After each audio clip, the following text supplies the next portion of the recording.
In the long history of American political aphorisms, my personal favorite has always been, "Only Nixon could go to China," a statement which references President Nixon's 1972 meeting with Mao Zedong and his decision to abandon Taiwan's claim to sovereignty over mainland China and recognize the Communist Party as legitimate.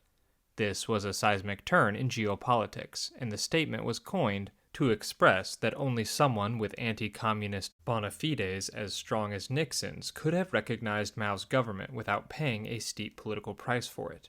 In the years since, it has been applied to other situations, such as Democratic President Bill Clinton's decision to gut welfare in 1996, where a leader takes a controversial stance that builds support among a new constituency, but is seemingly at odds with their own ideological inclinations. These politicians can only hope that decades of building credibility on these issues prevents any damaging political repercussions. It's a strategy with significant risks built in, but if a politician can successfully thread the needle, then they can emerge with a wider support base. Naturally, Nixon wasn't the first to try it, and we should not be surprised that in the long, convoluted, and oftentimes Machiavellian politics of the Roman Republic, we are presented with many examples of this principle in action. Perhaps the ideal Roman formulation of the phrase would be, "Only a Gracchi can support land reform." The Gracchi brothers were of course members of one of Rome's most storied old families, yet they took up the cause of the landless plebeians with unmatched zeal, and famously paid the ultimate price for it. Given their proud lineage, the staunch popularity turn of the eldest brother, Tiberius Gracchus, must have come as a shock to his peers in the Roman nobility, and though our sources provide some insight into his decision to take up the populari banner, questions remain about the true scope of his goals, and his controversial legacy remains shaped by the tension between hostile sources and laudatory popular traditions. At the popular level, the modern consensus is that Tiberius was a radical, someone committed to the fundamental transformation of the Roman state and the empowering of its plebeian masses to an unprecedented level. Those who view the popular cause with respect, and those with disdain for the people seem aligned on this view of Tiberius, even if they would agree on little else. But when we analyze Tiberius Gracchus's political approach and the social context of his demands, a startlingly different picture emerges. Tiberius was not a fire-breathing radical seeking to remake the Roman state, but rather a modest reformer who was fully committed to the fundamental precepts of the Roman Republic. In fact, it can be argued that it was his refusal to embrace a more radical path that ultimately led to his downfall and the massacre of the Populari movement that followed. The case for Tiberius as a radical is a rather well-tread one, so I won't spend too much time outlining its finer points here. But the view rests on his decision to take up the popular cause at all, when by all accounts a more conventional path to political prominence was available to him through a combination of his aristocratic connections and innate talents. Furthermore, in seeking to redistribute land, Tiberius was striking at the very heart of the Roman elite.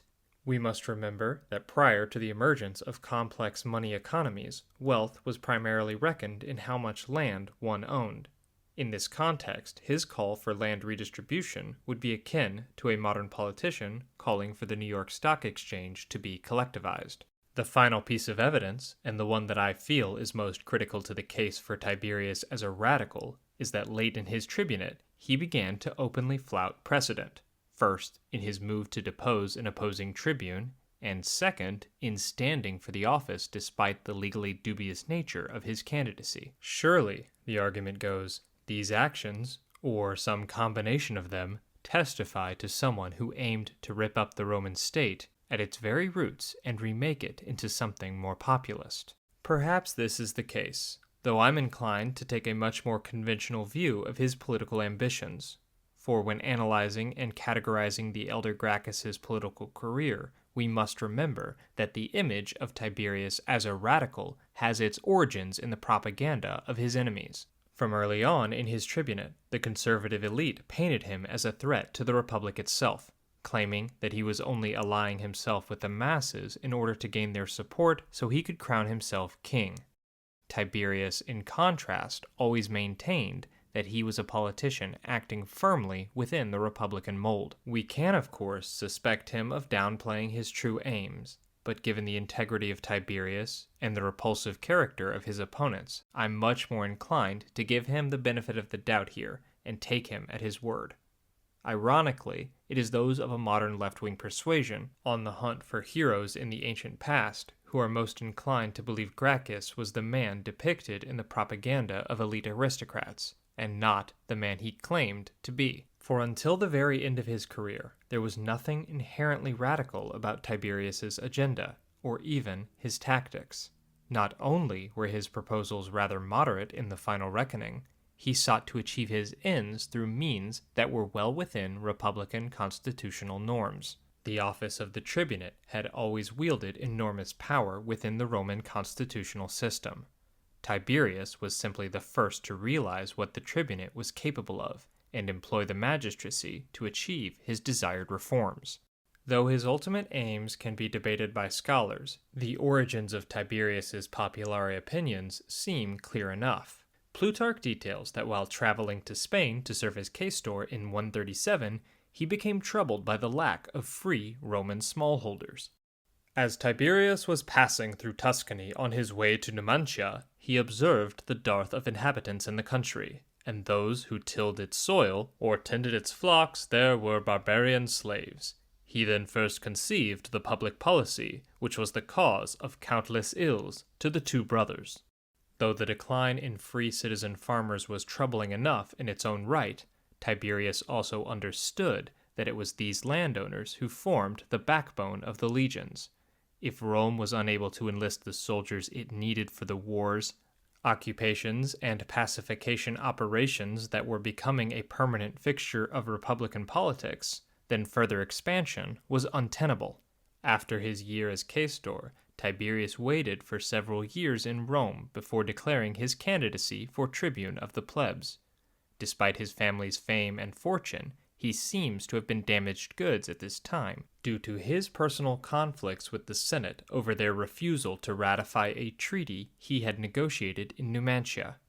Tiberius was shamed by the Senate for providing terms that were seen as too generous to the tribes, and in the context of Roman politics, he would have taken their refusal to codify his agreement as a slap in the face and an insult to his honor as a Roman.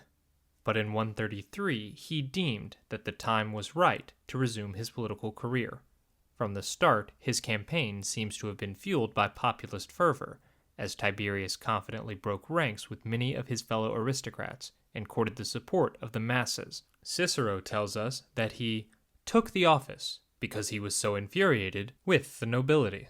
Campaigning in opposition to Rome's oligarchs was ironically only possible because of the immense wealth of his family and the prestige of his name, as well as the clientship obligations he had accumulated as a powerful aristocrat.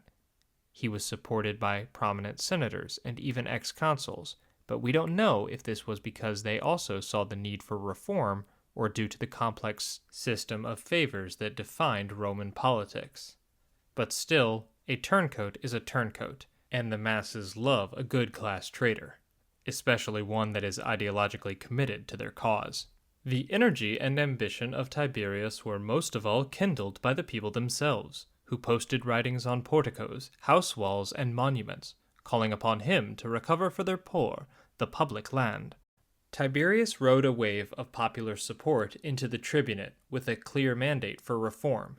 Everyone knew that this is what he was campaigning on, and that he intended to harness the incredible power of the tribunate to deliver change that the Roman people had been demanding for years. This was made clear in his brilliant speeches that even Cicero, who was a committed ideological opponent, praised as splendid.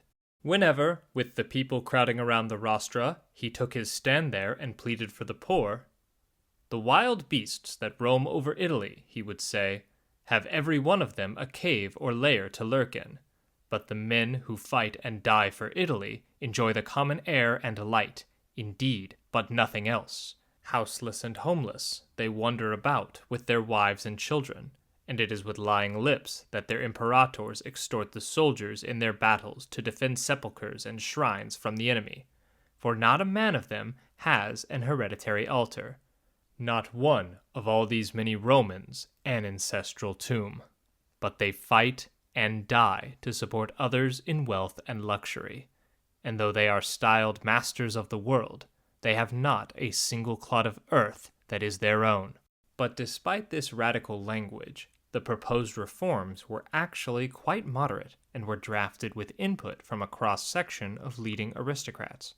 For instead of seizing all farmland and redistributing it evenly among all Roman citizens, Tiberius only sought to enforce existing limitations on the amount of public land that could be owned by any individual.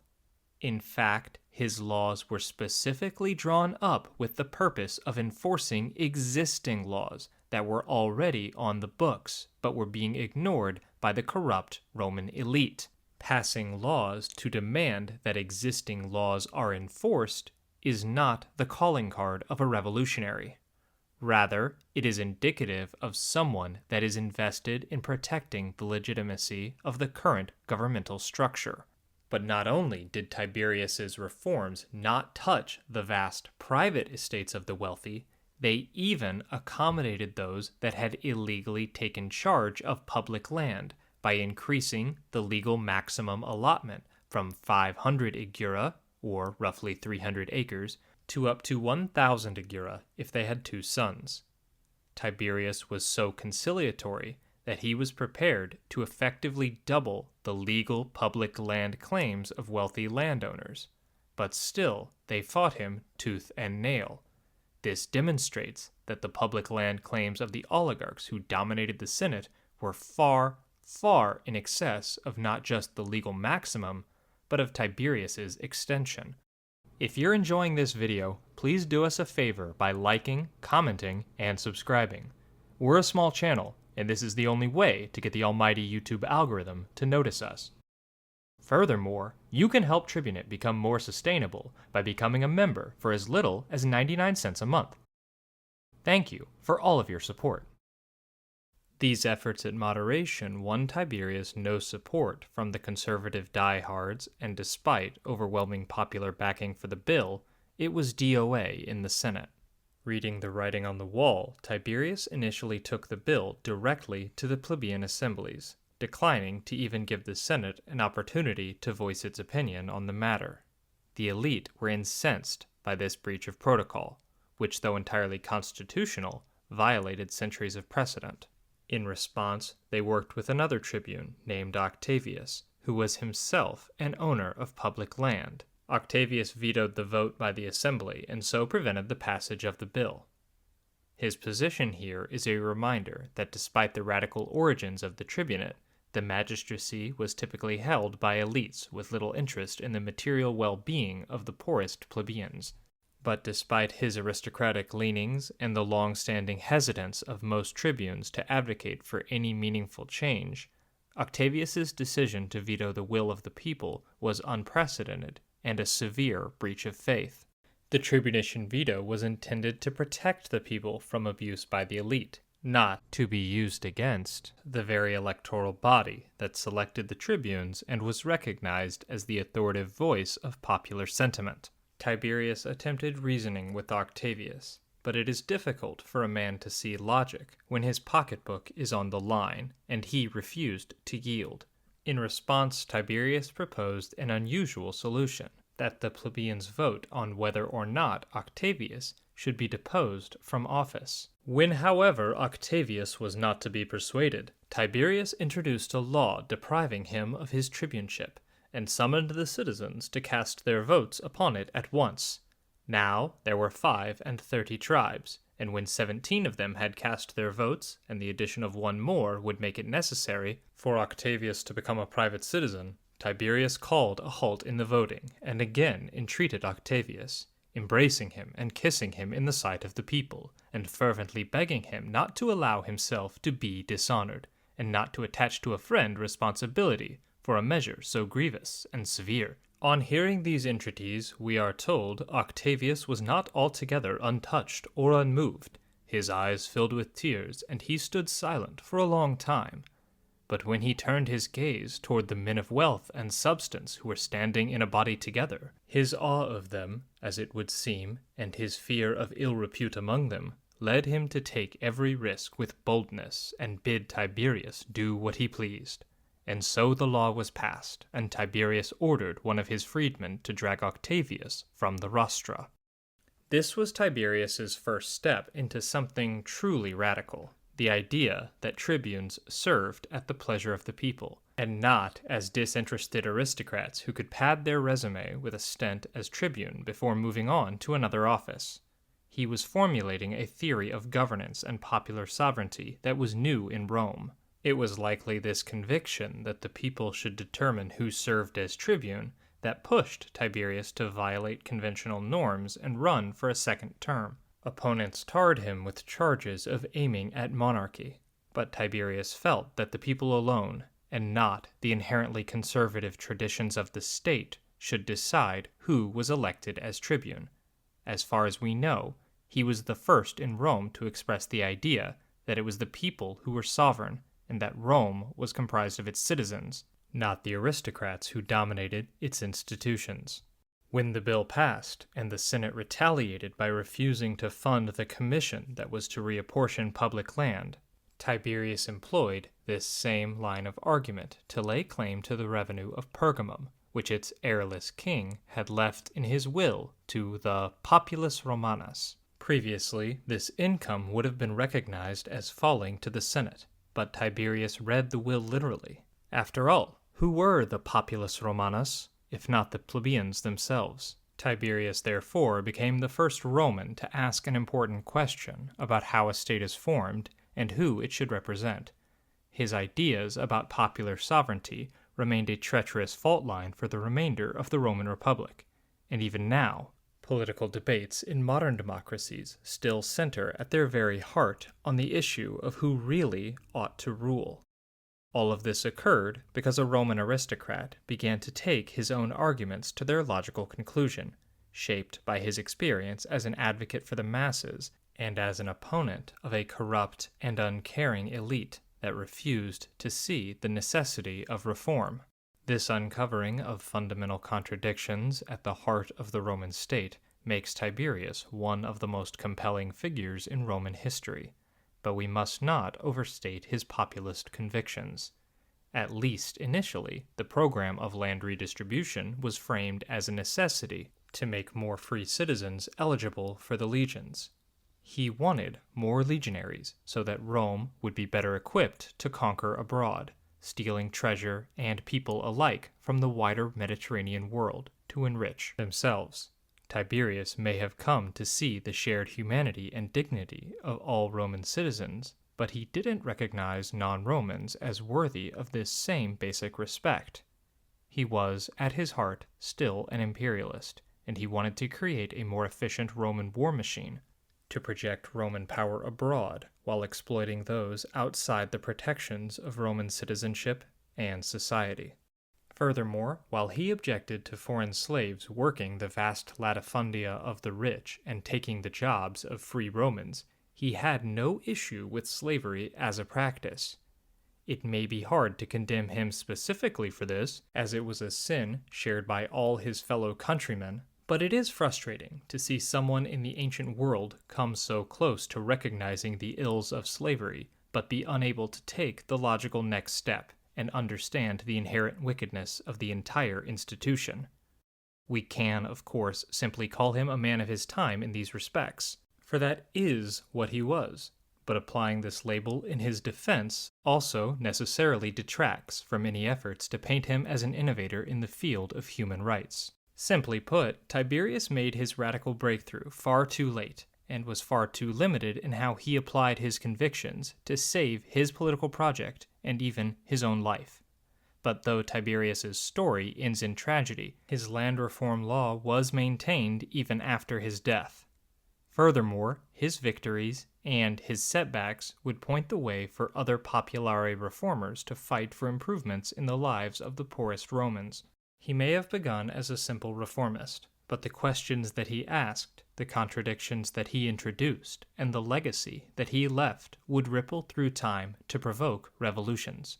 So given that he renounced his place in the inner aristocracy to selflessly take up the cause of others, and was even martyred for his unflinching advocacy, I think Tiberius has earned our respect, and we ought not remember him for his shortcomings, but for the profound good that he did for Rome, and that his legacy still inspires to this very day.